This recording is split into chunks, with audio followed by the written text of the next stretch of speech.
The Eskimo word igloo means house, and to the natives of the Canadian Eastern Arctic, igloo is the snow house. Built of snow blocks cut from the hard-packed drifts, an igloo provides the Eskimo with shelter during the long winter months. Easy to build once you know how, his home is compact and strong. The igloo gains strength from its ingenious design. After the first row of blocks has been put in place, one block is cut to form a sloping surface. The second row is started on this slope, and the blocks built up in a continuous spiral, the key to the whole structure. On the west shore of Hudson's Bay, the low rolling terrain offers little protection against the bitter cold of the northwest winds. Tupac and Akiutok, having left their families in the igloos of the winter camp, are coming into the post to trade. They look forward to a mug-up of tea and pilot biscuits at the trader's house.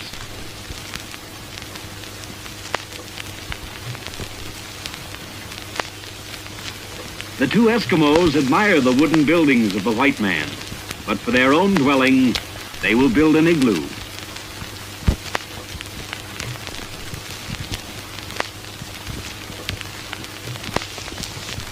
First, Akiutok, the elder of the two, selects a suitable site.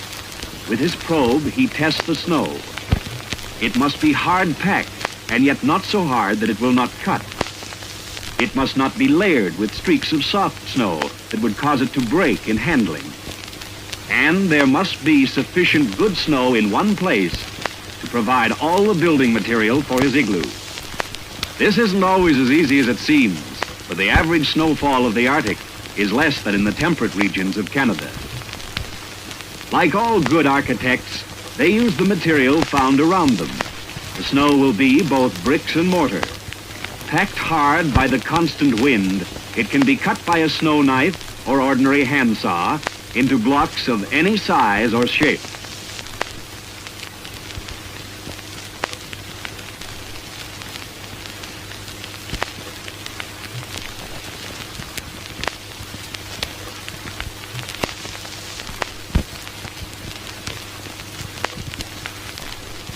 The first blocks are cut from a rectangular trench, which often serves as the entrance tunnel to the completed igloo.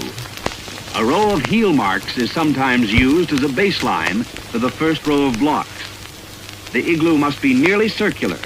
Otherwise, when a construction nears the top, the wall will collapse. From a lifetime of living with it, the Eskimo knows his snow. Providing it is of good quality, he can build the igloo entirely from snow found within the circle of the wall. And since the blocks are taken from inside the circle, the actual floor of the igloo will be the depth of one block below the surface of the snow outside.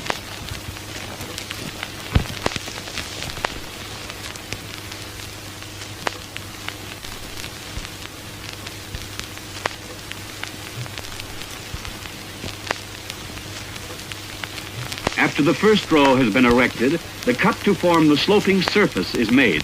The next row starts on this slope, and the upward spiral begins. When building an igloo for an overnight shelter, the Eskimo works quickly. But for a more permanent dwelling, he takes his time, fitting each block carefully to the previous one and to the one below. A single Eskimo can build an overnight igloo in 40 minutes, or he can spend 2 days constructing a large, comfortable dwelling for himself and his family.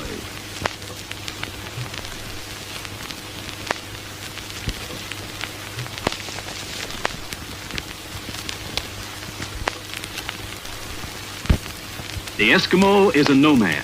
His need is for a temporary home, for who knows how long he will stay. His home gets dirty, he moves out and builds a new one.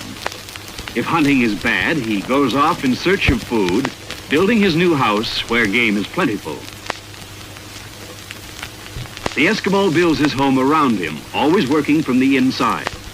He has cut the first row of blocks so as to have a slight inward lean, which will gradually become more acute as the walls grow higher. Being right-handed, Tupac works in an anti-clockwise direction. Left-handed Eskimos build in the opposite direction.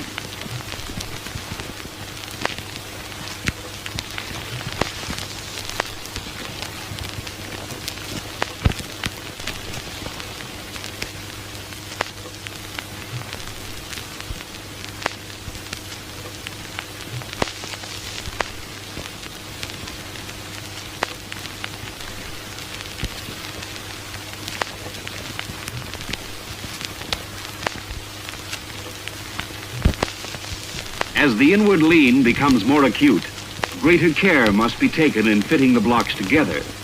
The edges of each block are beveled so that it gains support from the previous one and from the one below. Blocks will vary in size, but are usually about 3 feet by 2 feet by 4 inches thick.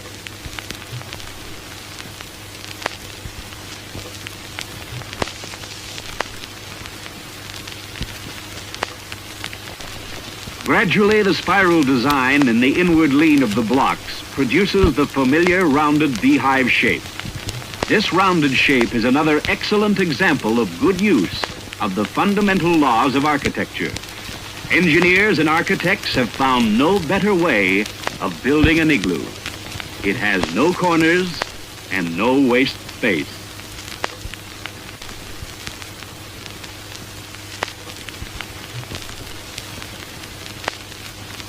Although the temperature is 40 below, the exertion of building causes both Eskimos to perspire freely within the snow walls of their almost completed igloo. Setting the last few blocks in place is a ticklish job. Unless well fitted, they could easily fall in. The Eskimo's only construction tool is his snow knife. He uses it for cutting the blocks, shaping them, and fitting them together. Originally, it was made of bone or ivory, but now he buys a steel one from the trader for about the value of a foxskin. Still using snow from inside the igloo, the last block is shoved out through the narrow opening and trimmed to fit. Not until this key block is inserted and fitted, like the keystone of an arch, will the igloo take its final strength. After it has been completed, the warmth of the inside, combined with the wind on the outside, will cement the blocks firmly together. The igloo will be strong enough to support a man's weight, although a sharp blow of the fist might punch a hole in the snow wall.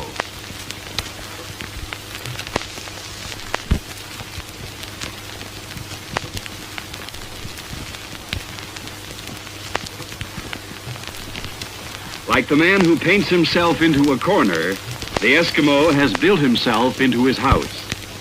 Cutting his way out, he forms the doorway of the igloo.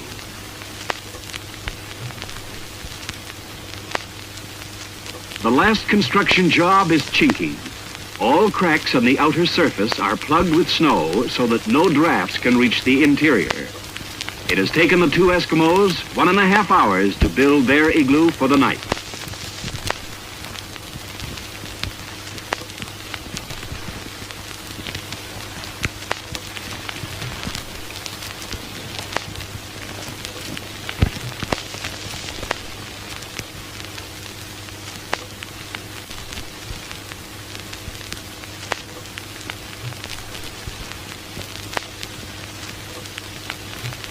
Caribou sleeping robes and extra skins to cover the sleeping platform provide perfect insulation against the cold snow.